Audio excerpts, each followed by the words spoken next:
So yeah, just to kind of get the ball rolling really, Stephen, I'd like to ask you about the original outline for Ghostwatch as what was going to be like a multi-part drama series. How did that kind of evolve into what we saw on screen this evening? Well, the first impulse came from my agent, who said that she thought the BBC might be receptive to doing a BBC supernatural thriller series. Kind of 6-parters were kind of in the vogue in the late 80s after Edge of Darkness. I don't know if you remember that. So I went in to see Ruth Baumgarten, and Ruth's here in the audience somewhere, I believe.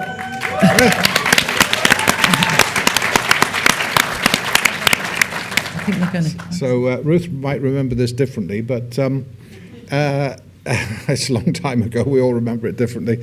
But I went in and pitched the idea. I think it was always called Ghostwatch, but it was a conventional drama series about an investigative foot-in-the-door journalist, a bit like Roger Cook in the 80s, who worked for World in Action. And now I suppose Panorama does a similar kind of thing. But the idea was to take one of those investigative journalists and have them get in cahoots with a scientist that was investigating a haunted house. So that was the concept, and I don't think we went past a treatment. And the BBC weren't very receptive to the idea of a series. And I think Ruth learned that there was a slot going in the Screen One strand, which is single plays of 90 minutes or so. Usually on a Sunday night, if my memory is correct. They'd done things like Tumble Down, conventionally made drama, so very unlike Ghostwatch. And I remember we were talking about this earlier, being in Ruth's office, and she said, "Do you think you could do your series in 90 minutes?" And I said, "Well, I don't think we can do the 6 hours in 90 minutes, but why don't we do the last episode, which was always going to be a live transmission from a haunted house? Why don't we just do that? And why don't we just do it as if it's live?" And she kind of went, her jaw dropped a bit. She might tell it differently, as I say. But we then thought it was worth a go to try and develop it in that way. Yeah, brilliant. Lesley, could we talk a little bit about, so the way that, what made Ghostwatch so impactful, I guess, is the way that it played with the nation's perception of reality and blurred the lines between fact and fiction. So I was wondering if you could talk a little bit about what elements of Ghostwatch you feel kind of really achieved that, I guess, and I guess why they worked so well in 1992. So we worked really hard at blurring the edges. So yes, so the Vox Pop were all real people with real experiences. So we made sure that we found, interviewed and searched out those people. Also the cameraman and the sound man.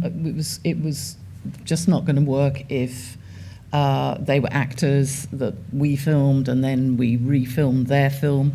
So we sent out to the studio and said, "Is there anybody who wants to be the cameraman and the sound man?" 2 people came back, they got the job, so that was cool. So it was we sort of looked at every element to try and blur those edges. Yeah. Thank you for joining us, Ruth. If you could talk a little bit about how you kind of initially got involved with the project and I guess what was running through your mind.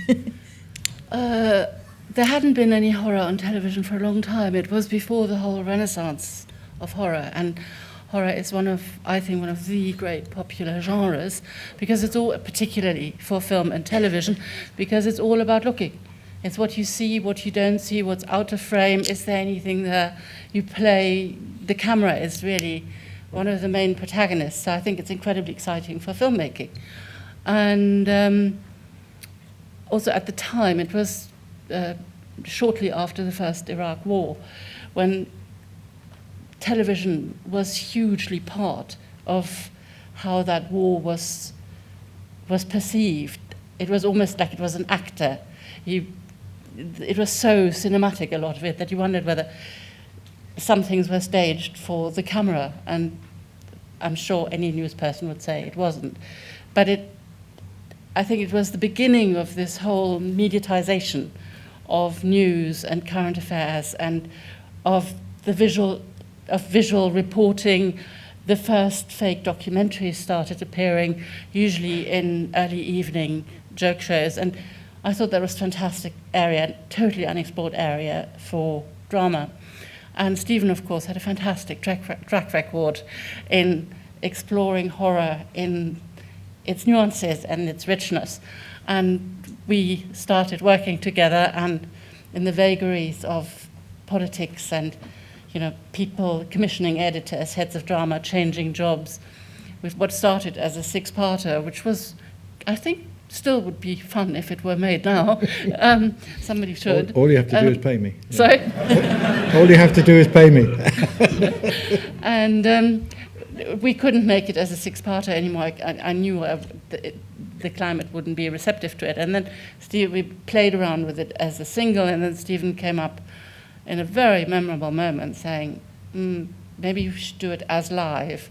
And that was one of the most exciting moments of my producing life, because that was the single most exciting thing to think about. And so we developed the script. I got the go-ahead from the very wonderful, now unfortunately died much too young, executive producer Richard Brooke, who kept throwing the script back in our face, saying, this is really rubbish, the dialogue is awful, there's nothing, it's just not it's not poetic, it's not lyrical, and until he realized that what we were doing, and what Stephen was doing with incredible skill and ear for the melody of early evening factual shows. It wasn't meant to be lovely dialogue, nuanced exchanges.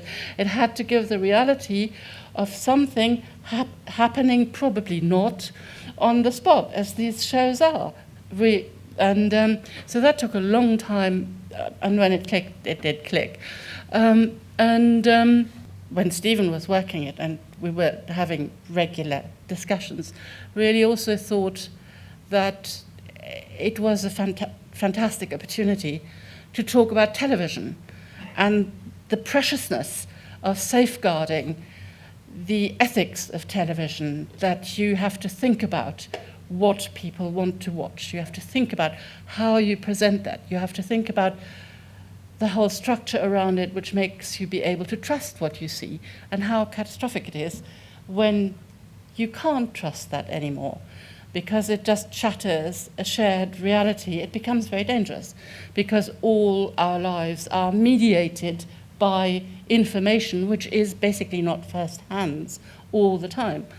And that was one of the real thrills of actually being able not just to talk about the experiences of the combination of wanting to be scared, of having scary things inside yourself, of having a world which is potentially dangerous, living in a world which is potentially, but also of talking about right where we were, which was working in Television Centre, which was politically under as much attack, the BBC, as it is now, and the value of the operations and of safeguarding that. And the grand thing about the BBC was because it kept the boundaries in a way that was constantly being renegotiated, what was acceptable, constantly under pressure, often justifiable, for being too timid, or for being obscene, or for being woke nowadays, or for being reactionary. And that political battle over the boundaries was going on then as much as it is now. And because at the time, people, I'm sure that is still the case now, but that's when I knew it, those battles were fought in good faith from the BBC. There was a real commitment to try and be as open, as daring as possible, without cutting the ties with the audience, while remaining a credible national forum. And that's why the then head of, the controller of BBC One, okayed it. Without that, it wouldn't have gone anywhere, and in any other forum, it wouldn't have had the impact which it did have, because it was, that's the joy of analog television, was that it was embedded in a dialogue. The programs sort of had a dialogue within each other, with a scheduled evening. And I'm really pleased that it still has a life, because it shows how productive the institutional dialogue was, because it lives off the tension of that even on screen now. You can get that sense that Parkinson is the voice of the established guardian of what's reasonable and what's rational, and that is challenged all the time. But without him there as a skeptical, challenging anchor point, it wouldn't, the tension wouldn't be there.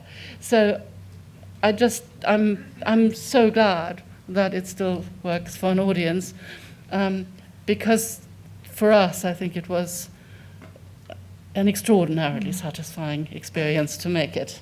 That was, again, one of the few times when it was as though your head grows because you work. There are 3, 4, 5, 10 different heads, brains coming together, which was really exciting. So, thank you for that. Yeah, I thought that might follow on quite interestingly from Stephen's answer there. And sorry to interrupt you, Lesley. I just thought that might flow quite nicely. But I will come back to you because what we have is an extraordinary letter to read out. If you want to give a little bit of context to it, just so everybody knows. But yeah, you miss all sorts in Ghostwatch apparently, as you're about to hear.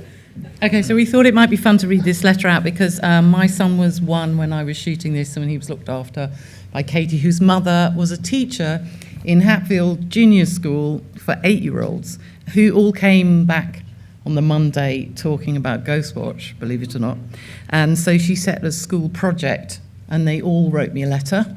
It was a long winter of correspondence, so I wrote back to them all and also sent them a lot of BBC pens and then got lots of Christmas cards, but it went on.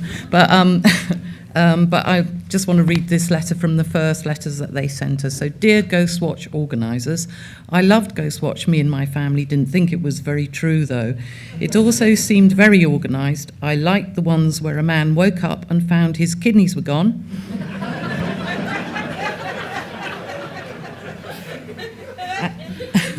And the one with the man who went into a shop, bought a beef burger, had a bite, and when he got out of the shop, he found he was eating dead rat. Love, Claire.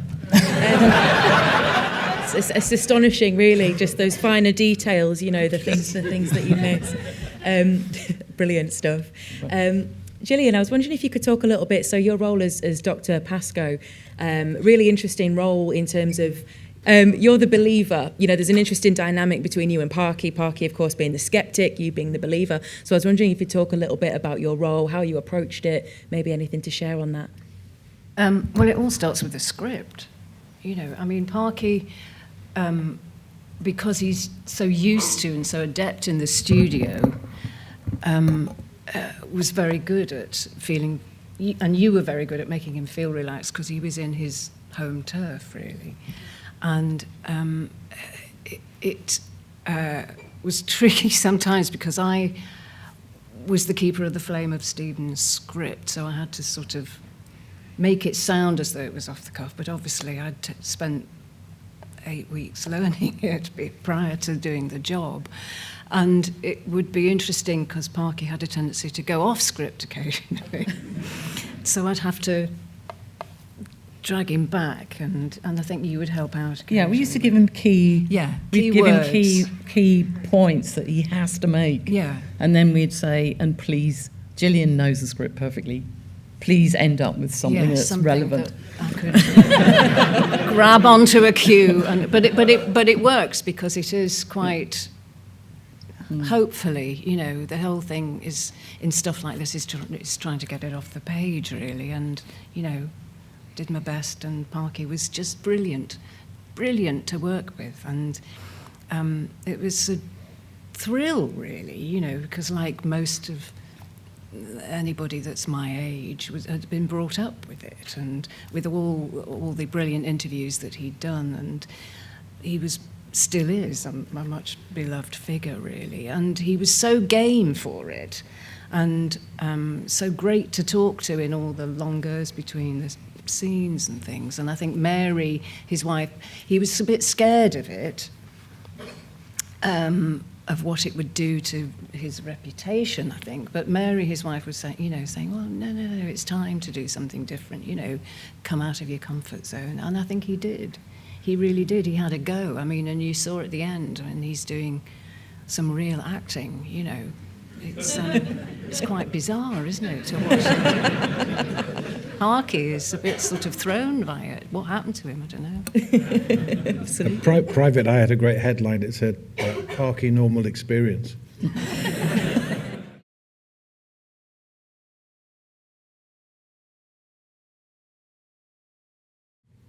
I don't think it fits.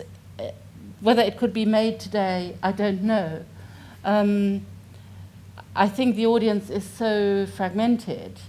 At the time, it was the beginning of the multi-channel world. So the sense of the BBC as a cohesive national broadcaster with its fault lines, with its flaws,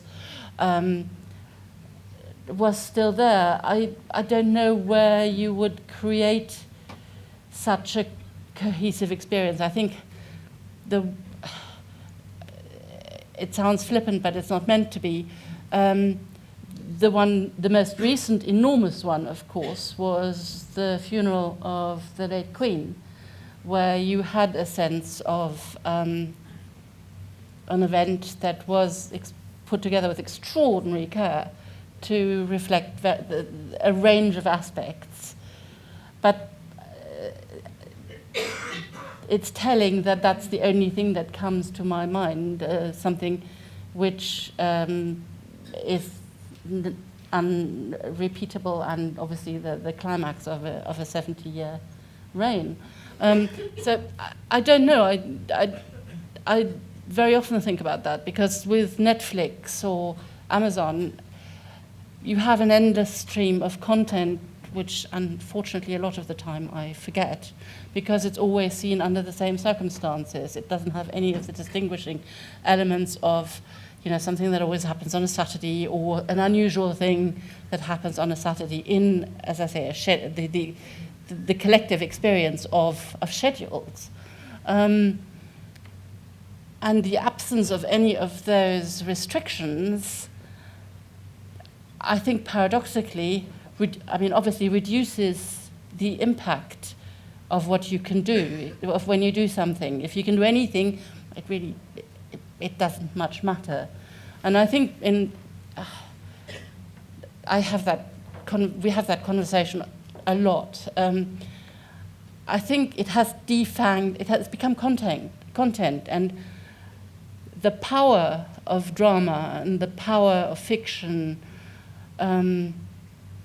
probably more so than with documentary, I think has been defanged, because it's this tonight and that tomorrow, and it's on your phone, or it's on the bus, it's in the waiting room.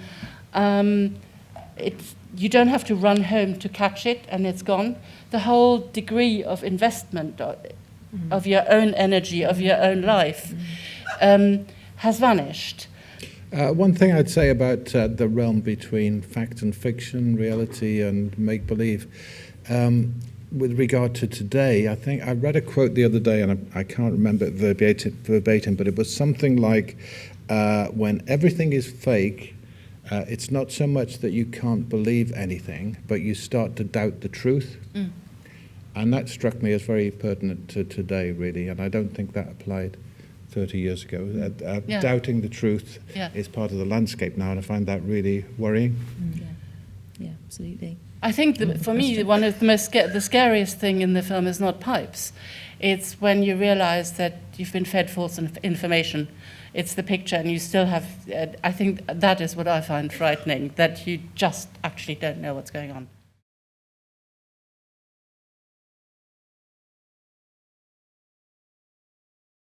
I think a different generation of producers must be at the BBC and heads of department than were there then.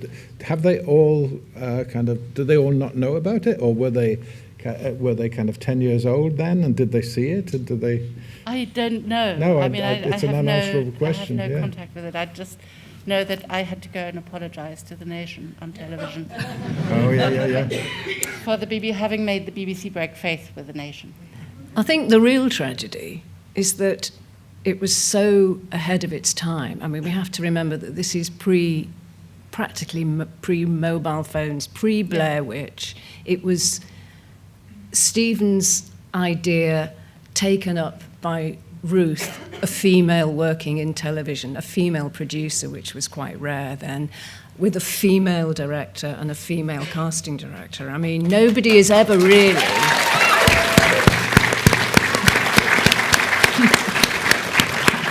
Nobody has ever really acknowledged that properly, I don't think. I mean, there were a few fans, and devotees like Jonathan Ross and Rhys Shearsmith and Guillermo del Toro.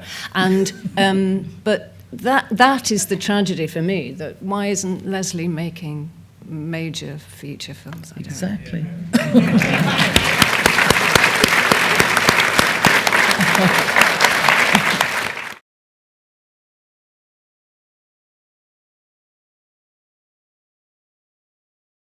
A number of things. I think it was partly a number of years thinking about how literary ghost stories are told. They're usually told by, say, the first couple of paragraphs are usually, I'm going to tell you a story that really happened to me. You're not going to believe it, but I swear to God it really happened to me.